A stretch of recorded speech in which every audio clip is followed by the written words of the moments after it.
Rain poured gently over the quiet city of Cardiff. Streetlights reflected off the wet pavement, and the evening air carried the soft sound of passing trains. Inside the train station, hundreds of people hurried past each other, each one lost in their own thoughts. But sometimes, destiny hides in ordinary moments. Daniel stood alone on platform 3, checking the train board again. His train was delayed, 40 minutes. Normally he would be frustrated, but tonight felt different. The rain tapped softly on the glass roof above him, and for some reason he felt calm, like the world had slowed down. That's when he saw her. She was sitting quietly on a bench not far away. A small yellow book rested in her hands, and she seemed completely absorbed in its pages. Her dark hair moved slightly every time a breeze passed through the station doors. Something about her presence stood out in the chaos around them.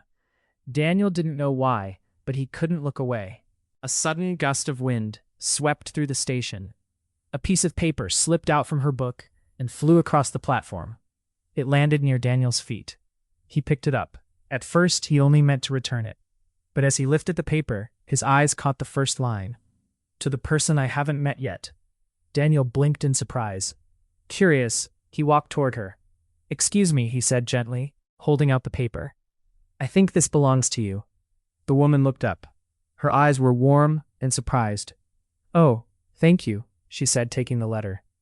Daniel hesitated for a moment. That looked like an interesting letter. She smiled shyly. "It's something I write sometimes." "Letters to someone you haven't met yet?" Daniel asked. She laughed softly. "So you read the first line?" "Accidentally." "Of course," she said playfully. She closed her book and looked at him. "My name is Elena." "Daniel." They sat together on the bench, as strangers often do, carefully at first. But conversation came surprisingly easy. Elena explained that she liked writing letters to the person she hoped to love someday. It helped her believe that somewhere out there, someone was meant to understand her. Daniel listened quietly. After a moment, he admitted something. "I used to believe in love like that," he said. "But life made me a little more practical." Elena tilted her head thoughtfully. "You don't seem practical," she said. Daniel laughed. "Trust me, I am." "No," she replied softly. "Practical people don't stare at strangers in train stations like they're part of a story." Daniel smiled. Maybe she was right. Minutes passed like seconds. They talked about their childhood dreams, favorite movies, and the places they wanted to travel one day. Outside, the rain slowly stopped.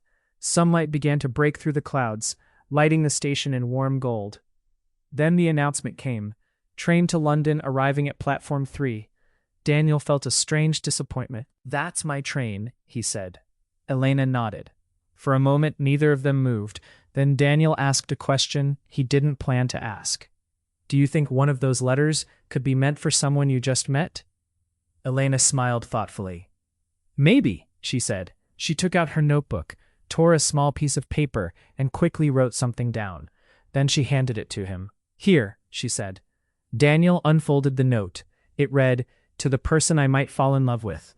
If you're reading this, it means we met on a rainy day in a train station, and somehow, I hope we meet again."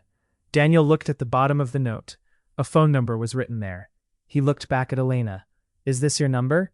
She shrugged playfully. "Maybe." Passengers began boarding the train behind him. Daniel stepped inside the train and looked out the window. Elena was still sitting on the bench, sunlight now shining softly across the platform.